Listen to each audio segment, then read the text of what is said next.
You'd probably assume the 9 to 5 grind emerged from the Industrial Revolution, dreamed up by clever Victorian businessmen in waistcoats calculating exactly how many hours workers could toil before dropping dead. But actually, it came from monks. During the Middle Ages, monks were the only folks organized enough to track time and annoying enough to force everyone else to follow their schedule. Their existence revolved around an endless sacred cycle of bells. Morning bells, midday bells, bells for worship, bells for meals, bells for regretting your life choices as a monk. Less a spiritual path and more a divine alarm system drenched in guilt. They split the day into what they termed canonical hours: matins, lauds, prime, terce, sext, none, vespers, and compline, which honestly sound less like prayer times and more like rejected spells from a fantasy novel. At every interval, monks would halt whatever they were doing to chant, kneel, or gaze blankly into the void. It wasn't about productivity. It was about submission. You weren't meant to question anything. You were supposed to synchronize with the Almighty, the Abbey, and whoever controlled that bell tower. And naturally, there was always that one monk who rang it 2 minutes early just to watch chaos unfold. Over the centuries, the outside world caught this contagious obsession with time. Towns organized their markets around church bells. Trade guilds used them to mark working hours. Eventually, factories adopted the whole system minus the prayers plus the screaming supervisors. When the Industrial Revolution arrived, somebody essentially declared, "Let's borrow the monastic routine, strip out the spirituality, and pile on the paperwork." And thus, the modern workday emerged. The monks at least enjoyed silence, wine, and robes that doubled as sleepwear. You get harsh fluorescent lighting and endless notification pings. Even your lunch break traces back to monastic timekeeping. The sext hour, when monks paused for prayer and maybe sneaked in a quick snack before returning to their holy spreadsheets. So next time your alarm blares at 7 a.m. and you drag yourself toward another day of trading labor for rent money and chronic back problems, remember you're not living a modern existence. You're medieval, just without the chanting or the absolution. The 9 to 5 didn't evolve. It escaped from the monastery, threw on a business suit, and learned corporate speak like, "Let's circle back on that." If you've ever sneezed in public and heard someone mumble, "Bless you," congratulations. You've just participated in one of humanity's oldest and most irrational reflexes. It's not politeness. It's medieval terror that never got the update about germ theory. Back in the 6th century, when the plague was touring Europe like a deadly rock band, sneezing wasn't some minor inconvenience. It was an omen of doom. One sneeze and people assumed you were infected. 2 sneezes and they started dividing up your belongings. The reasoning was straightforward. When you sneezed, your soul attempted to flee through your nostrils. The devil, apparently hovering nearby with nothing better to do, might seize the chance to snatch it mid-flight. Enter Pope Gregory the Great, who in 590 CE decided every sneeze required divine backup.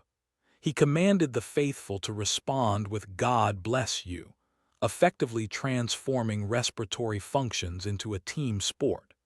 Every blessing was an emergency prayer, a pocket-sized exorcism for anyone with seasonal allergies. The phrase spread faster than the plague itself. Soon every village across Europe was collectively blessing each other into exhaustion. Nobody could sneeze peacefully. Picture the audio landscape: church bells, roosters crowing, and 40 villagers screaming, "God bless you," whenever someone inhaled pollen. And somehow it worked. Not medically, obviously, but socially. Saying "bless you" became proof that you weren't the type of monster who'd let your neighbor perish unblessed. Refusing to say it was practically evidence of witchcraft. The superstition persisted. Even after centuries of scientific advancement, hygiene improvements, and vaccines, we still bless sneezing people like it's 1348. Nobody genuinely believes their soul is escaping anymore, but we still panic at nasal explosions. Meanwhile, the only thing actually escaping during a sneeze is 100,000 bacterial droplets traveling at 100 mph directly toward your face. And nobody blesses you for that. So next time someone sneezes and you instinctively mutter, "Bless you," just recognize you're reenacting a medieval ritual designed to keep Satan away from someone's sinuses. You're not being courteous. You're participating in a millennium-old mass delusion, and somehow it's still considered proper etiquette. Next time you twirl spaghetti or politely pierce a piece of chicken, remember that in medieval Europe, that simple gesture would have branded you a heretic. Yes, the fork, that harmless little tool in your silverware drawer, was once considered an instrument of the devil. It arrived in Western Europe around the 11th century, carried by wealthy Byzantine nobles who used small golden versions to eat delicate bites without dirtying their hands. Logical, right? Completely wrong. The church immediately had a collective breakdown. Clergymen proclaimed that using a fork insulted God because, according to their reasoning, the Almighty had already provided perfect eating implements, fingers. The notion that someone might prefer metal over flesh apparently bordered on heresy. One notorious case involved a Byzantine princess who married into Venetian royalty. She brought her gold forks along, and the local priests absolutely lost it. When she died from plague shortly afterward, the clergy smugly announced that her death was divine retribution for daring to use a shiny pronged stick instead of her God-given digits. For centuries, Europeans continued eating with their bare hands like cavemen wearing fancy clothing. Even Renaissance aristocrats hesitated to use forks because it seemed unnatural. Knives and spoons were acceptable, one stabbed, one scooped, both biblical enough. But the fork had suspicious energy. Ironically, people also kept dying from foodborne illnesses because, shockingly, dirty fingers aren't sanitary. But no amount of dysentery could outweigh the church's logic. God created hands, therefore use them. It wasn't until the 17th century, when Italy's fashionable elite decided forks were elegant, that the rest of Europe finally caved. And predictably, the English joined last, declaring forks effeminate until someone important used one publicly. So next time you sit down and politely twirl your pasta, recognize this. You're performing an act once considered morally questionable. The medieval church battled against sanitation, elegance, and proper dining etiquette and lost, which poetically makes every dinner with cutlery a tiny triumph for common sense over organized superstition. Or as the priests would have framed it, temptation served in silver. If you think modern bachelor parties are chaotic, picture them with swords. In the Middle Ages, before marriage involved love or shared streaming subscriptions, it was a financial transaction. But even back then, men couldn't resist one final night of terrible decisions before signing their lives away.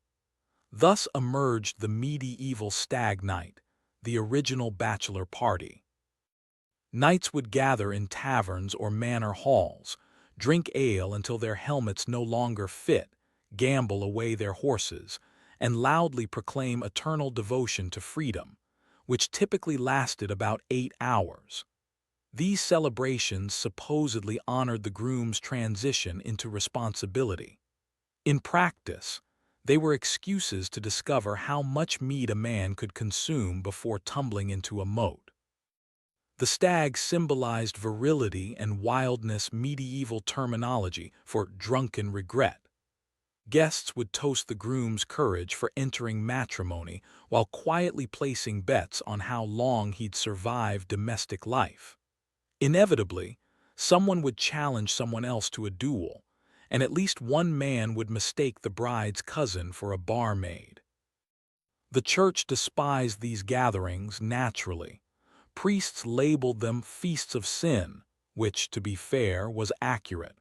They cautioned that drunkenness before marriage led to damnation.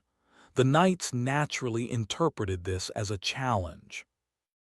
Over time, the tradition filtered down from nobility to common townsmen, who swapped castles for taverns and armor for leather boots. But the spirit remained identical. Eat, drink, and behave terribly, because tomorrow you're legally obligated not to. Even the morning after rituals were familiar. Hangovers, awkward silences, promises never to discuss what happened. The only genuine difference between then and now is that medieval men lacked smartphones to document the evidence. So when you spot a modern groom stumbling out of a bar wearing a plastic crown and radiating regret, you're witnessing history.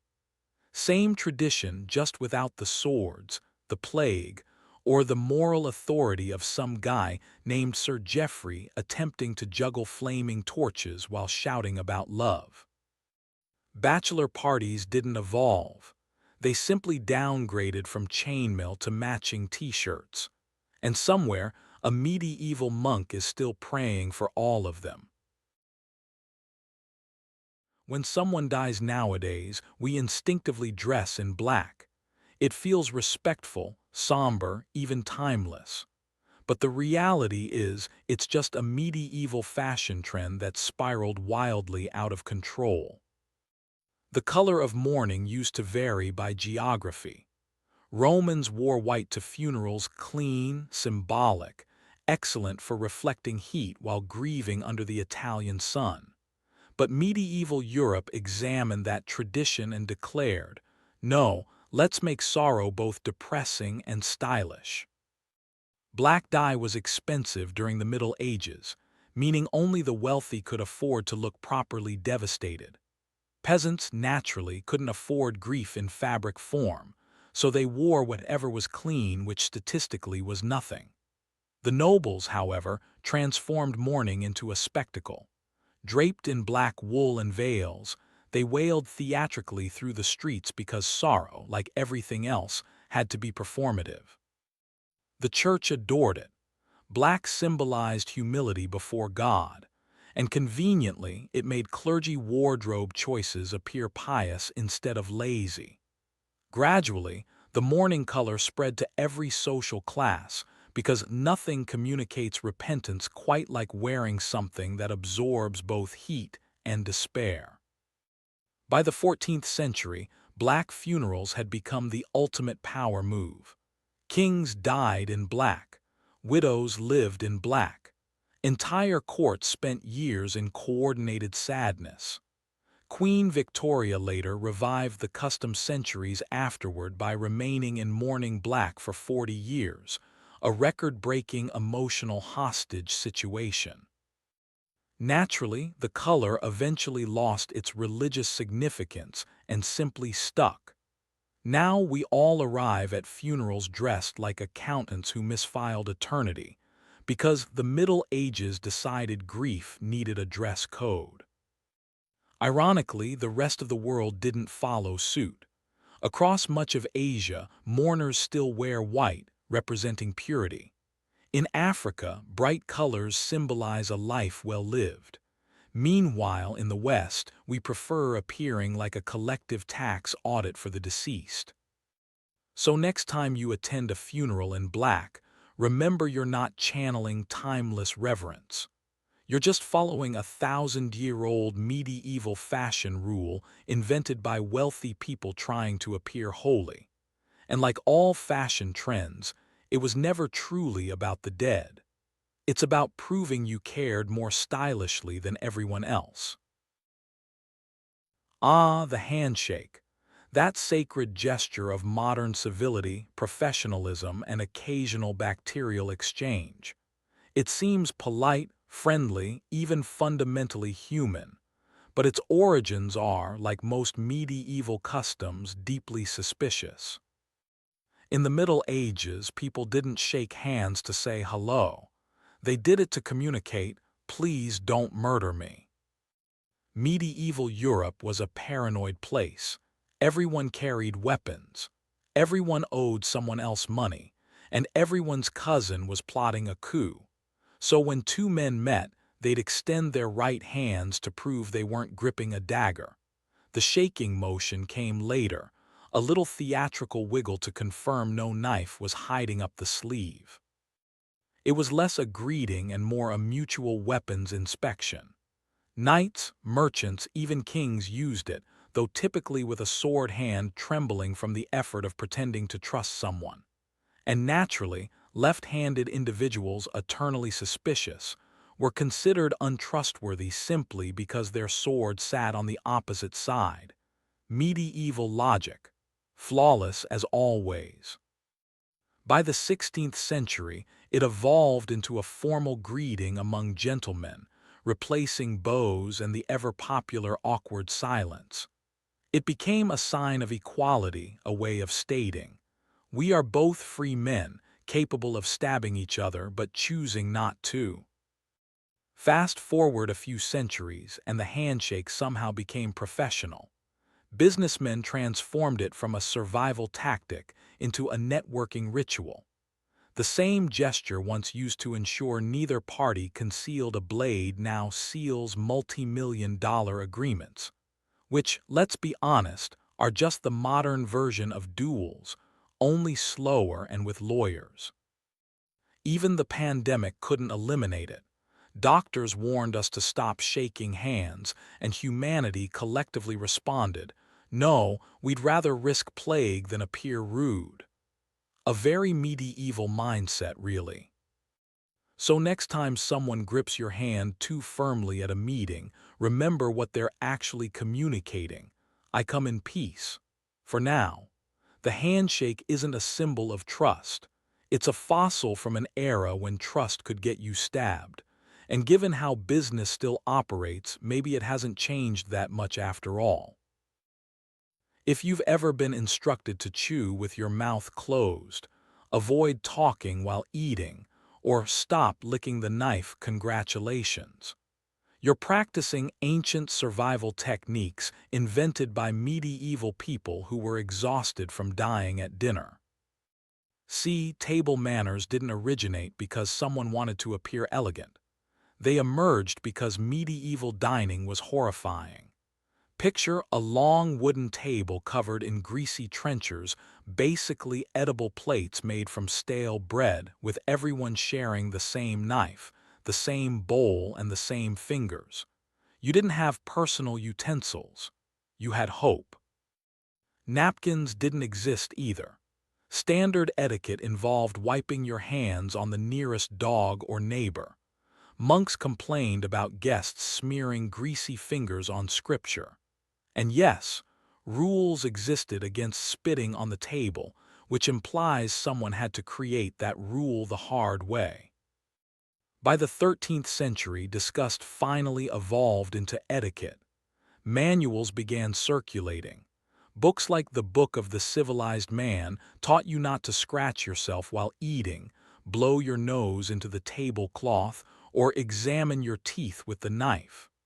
These were actual instructions, meaning they weren't obvious at the time. The upper class quickly weaponized hygiene as hierarchy. Peasants could eat with their hands, but nobles used manners to prove superiority, a kind of social fencing match using spoons instead of swords. Eventually, manners became moral. The church decided that proper table behavior reflected a clean soul, because nothing screams holiness like daintily sipping soup while believing in witchcraft. By the Renaissance, dining had transformed from survival to performance. Banquets were less about eating and more about demonstrating you weren't a barbarian. It was Instagram culture, but with trenchers. And yet those same medieval rules persist today. Don't burp, don't pick, don't shout. You're not following them to appear polite. You're following them because in another timeline, ignoring them could have given you dysentery. You probably assume the weekend was a modern invention, a triumph of labor unions, productivity science, or enlightened employers who valued rest. Nope. It was invented by medieval peasants who wanted to stop working long enough to drink, pray, and occasionally remember what sunlight looked like. In the Middle Ages, weekends didn't exist as a concept. You worked until your body broke. Then you worked slightly more. But the Church, in its infinite mercy, decided people should occasionally rest not for health reasons, obviously, but to attend Mass and avoid sinning unsupervised. The church calendar overflowed with feast days, sometimes up to 100 annually. These were religious holidays honoring obscure saints, the Virgin Mary, and occasionally events that sounded suspiciously like excuses for parties. Each feast day meant a day off work, free food, and legal permission to drink before noon. The nobility complained that peasants enjoyed too many holidays. One medieval bishop famously grumbled that the people work one day and rest three, possibly the first recorded instance of a manager complaining about employee productivity. As centuries passed, the Reformation trimmed the excess, literally canceling dozens of saint days for being too enjoyable. The Puritans especially were horrified that people enjoyed resting. So they pushed for a stricter system, one mandatory rest day, Sunday, which is how the Lord's Day gradually became your modern lazy day. Then arrived the Industrial Revolution. Factory owners noticed that overworked, miserable laborers kept breaking things, including themselves. So they reluctantly reintroduced rest days. Saturday afternoons were added later when someone realized workers who weren't exhausted caused fewer accidents like falling into machinery. By the 20th century, the two-day weekend had become official. One day for God, one day for hangovers. So next time you collapse into bed on Saturday night, remember you're enjoying a tradition born from medieval religion, refined by Protestant guilt, and perfected by capitalism's need to make you love Monday again. The weekend wasn't given to humanity out of kindness. It was a holy compromise between sin, survival, and scheduling. And somehow we're still thanking God for it. When you slide on a wedding ring today, you're not just declaring eternal love. You're reenacting a medieval property exchange. In the Middle Ages, marriage wasn't about romance. It was an economic transaction with decorative vows. Love came after the paperwork, usually followed by regret and joint land management. The ring wasn't a symbol of devotion. It was a receipt. The ring's origin traces way back to ancient Egypt, where circular bands symbolized eternity. The concept traveled through Rome, where men gave rings to women as proof of ownership. By the time it reached medieval Europe, the Church recognized excellent PR potential, a symbol of faithfulness that doubled as a legal shackle. The ring was placed on the fourth finger of the left hand because people believed a vein of love, the vena amoris, ran directly to the heart. This was complete nonsense. Medieval science also believed headaches came from demons and that leeches had medical degrees. But the myth persisted, mostly because it sounded poetic enough to justify the expense of gold. Weddings themselves were barely religious until the church got involved. Before that, it was common law. You said, "I do" in front of witnesses, shook hands, and boom, legally married. The church spotted a business opportunity. Soon only unions blessed by clergy were valid, and rings became mandatory props. And don't be fooled, those early rings were rarely worn by men. For centuries, the ring served as a one-way symbol, a woman's visible sign of possession, not partnership.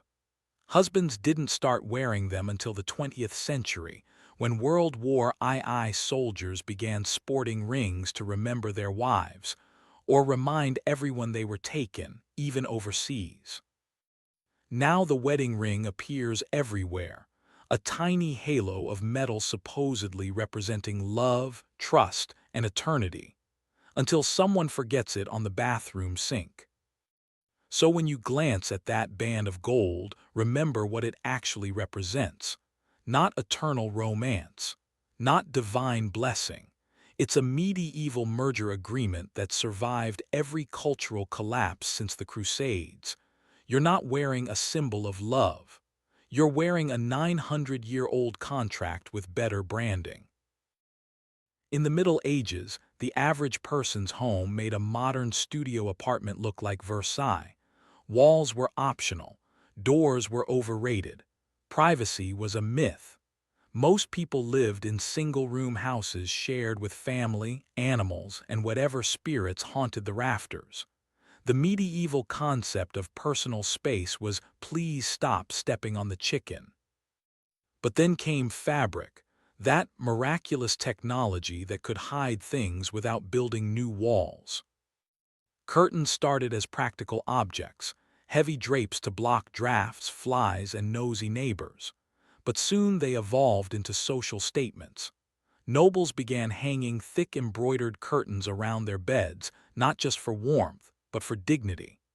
These bed hangings functioned like portable bedrooms, creating the illusion of privacy in a hall filled with servants, snoring relatives, and the occasional wandering bard. If you were wealthy enough, your bed had curtains so grand they could double as stage sets. Some even featured inner curtains privacy from your own spouse. Apparently, guests slept in the same room, sometimes the same bed, so if you wanted to change clothes, pray, or cry dramatically, curtains were your only defense. Peasants caught on eventually, using whatever rags they could find to partition their homes. Hanging a blanket between you and the pigsty suddenly felt luxurious. Curtains became the medieval equivalent of noise-canceling headphones, mostly symbolic, mildly effective. Over time, the concept spread. Privacy became a social aspiration.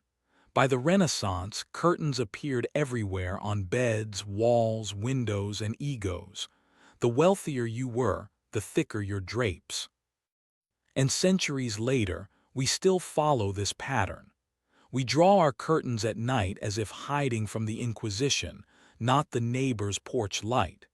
We purchase blackout curtains, thermal curtains, and privacy shears, a proof that we've upgraded the fabric but not the paranoia. So next time you close your curtains before bed, remember you're reenacting a medieval ritual to protect yourself from judgment, gossip, and cold air. The only real difference is that your neighbors probably aren't watching. Probably.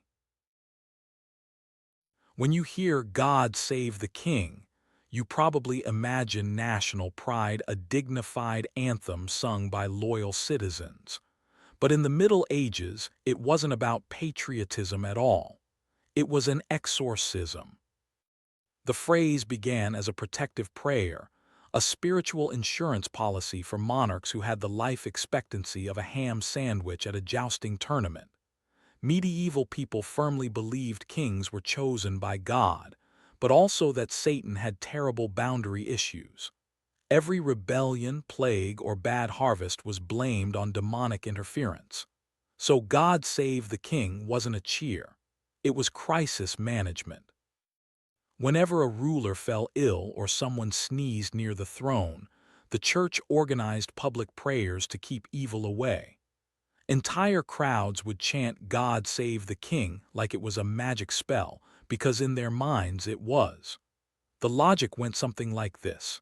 If enough peasants yelled the phrase loudly enough, God might hear over the screams of the dying.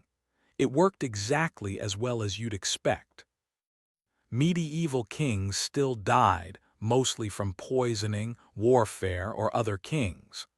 But people kept chanting because superstition is the one political tradition humanity never reforms. By the 16th century, the phrase became ceremonial, appearing in church services, royal processions, and desperate attempts to look loyal. Saying it aloud proved you weren't plotting treason, or at least not today. In a time when badmouthing the crown could get you executed, God Save the King was less about faith and more about self-preservation.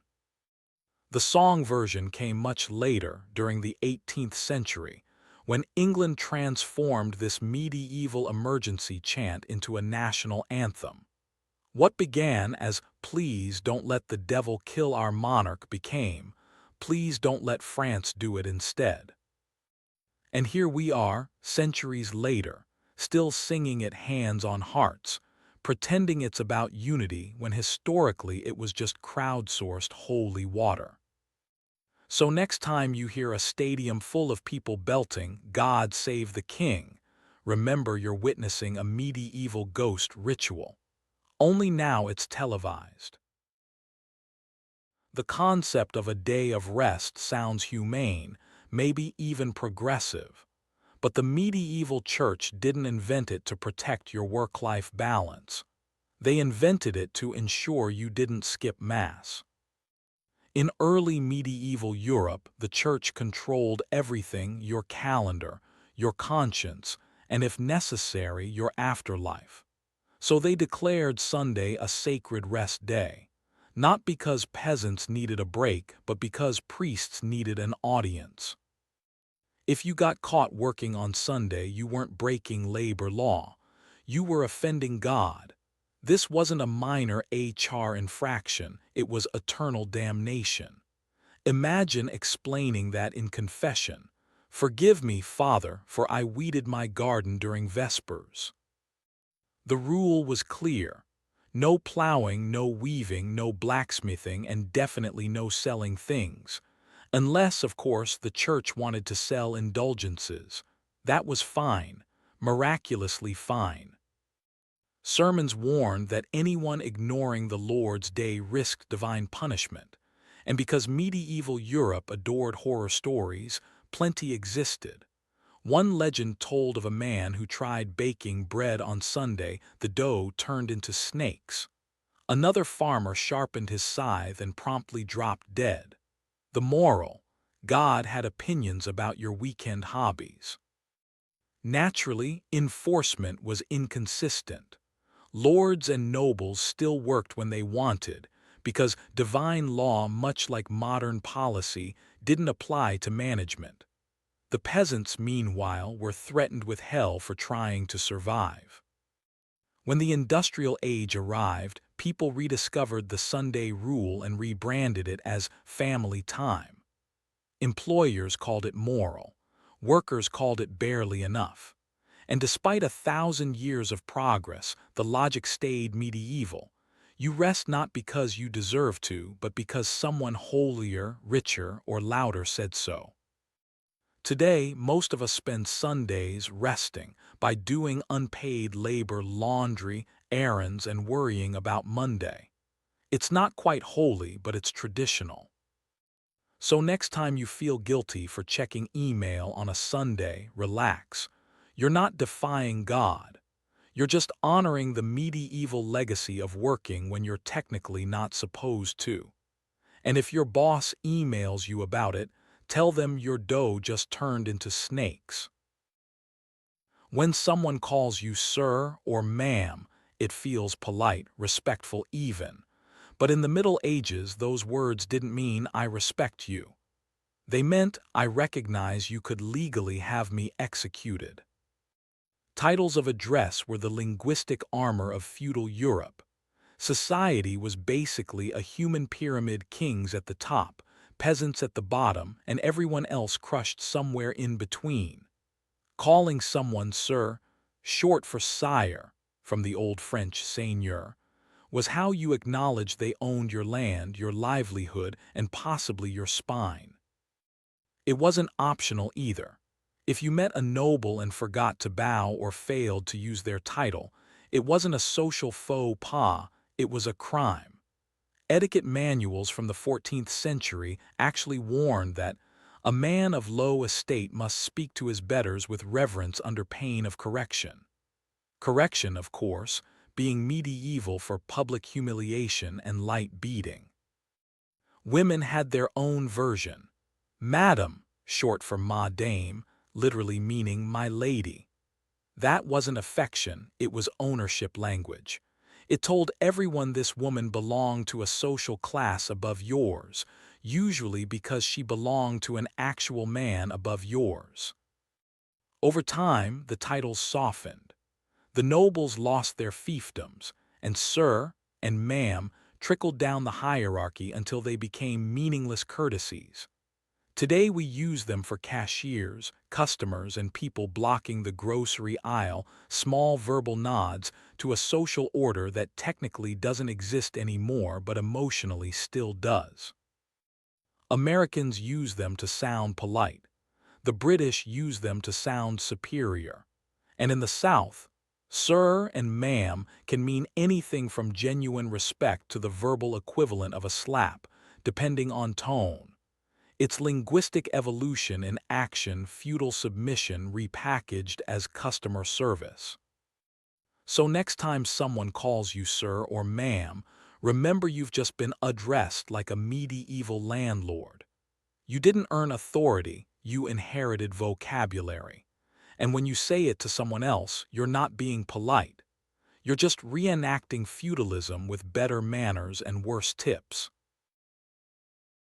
If you've ever waited in line for a permit, signed a form requiring 3 other signatures, or emailed someone, just circling back, you owe that experience to the Middle Ages. Bureaucracy, humanity's favorite way to look organized while accomplishing absolutely nothing, was a medieval invention. Back then, kings couldn't run kingdoms alone.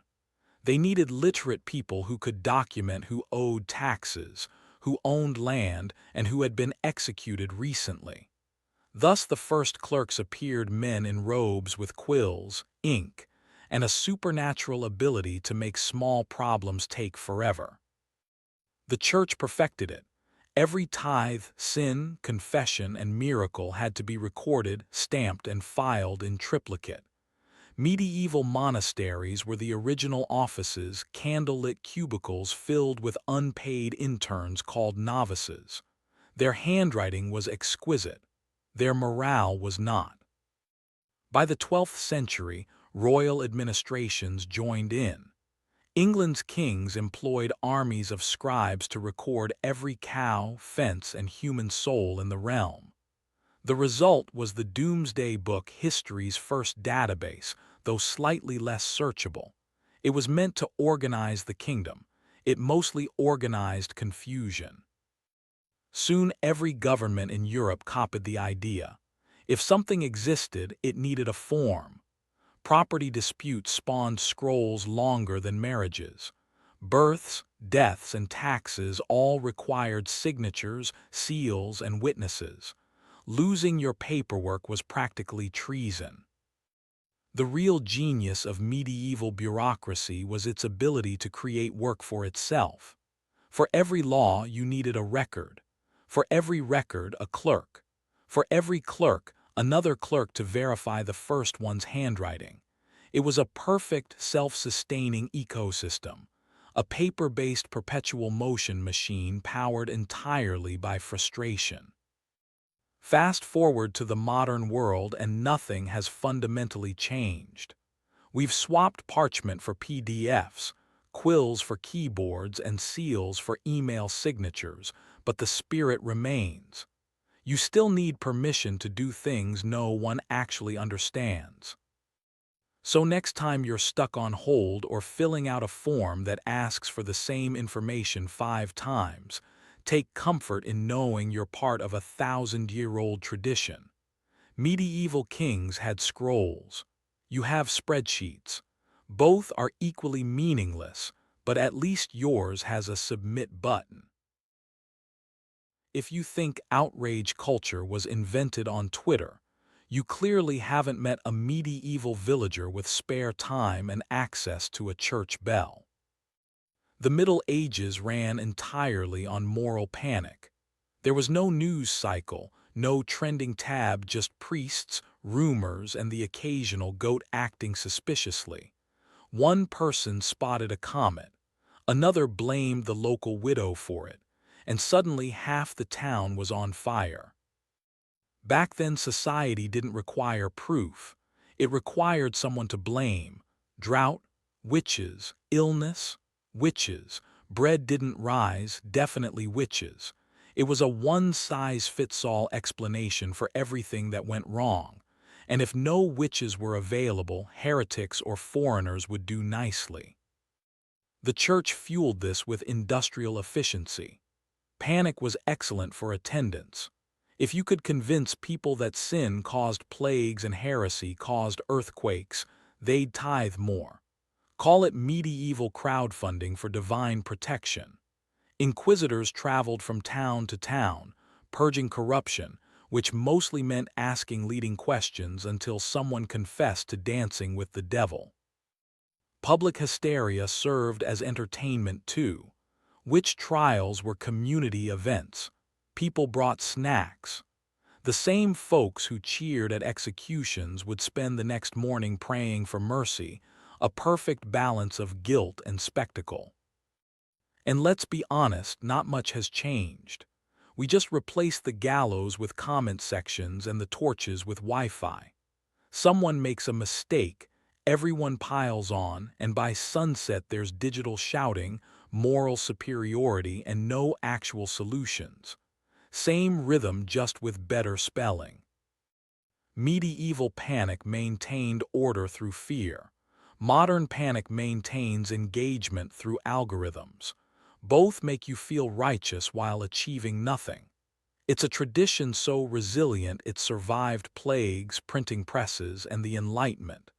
And it still thrives every time someone says, "I can't believe you'd post that." Renaissance Rome was meant to be the beating heart of holiness, a city where saints prayed, pilgrims wept, and divine light bathed every corner. But if you peeled back the gilded facade of marble and fresco, you'd find something entirely different, a place where desire ruled as powerfully as faith. The same bells that called the faithful to Mass also tolled over a city drunk on its own vices. By the early 1500s, the Holy City was a paradox. Pilgrims arrived seeking salvation, yet the streets reeked of perfume and wine. The taverns around Piazza Navona overflowed with priests who had clearly forgotten their vows of chastity and possibly sobriety. Noblemen strutted in velvet doublets while courtesans leaned from their balconies, laughing as the church bells rang. Even confession, meant to cleanse the soul, became an erotic ritual whispered behind lattice screens. Everywhere you looked, temptation was sponsored by the very institutions meant to suppress it. Monks dabbled in alchemy and spent more time brewing aphrodisiac potions than copying scripture. Nuns exchanged love letters hidden in the pages of psalters. Bishops hosted banquets that would make pagan emperors blush, complete with roasted peacock, dancing girls, and wine that never seemed to stop flowing. And at the center of it all stood the Vatican itself, the fortress of morality, or so it claimed. The papal palace was draped in virtue by day, but at night its corridors flickered with candlelight and laughter. Servants swore they saw mistresses slip through secret doors, and rumors spread of cardinals fathering more children than they could count.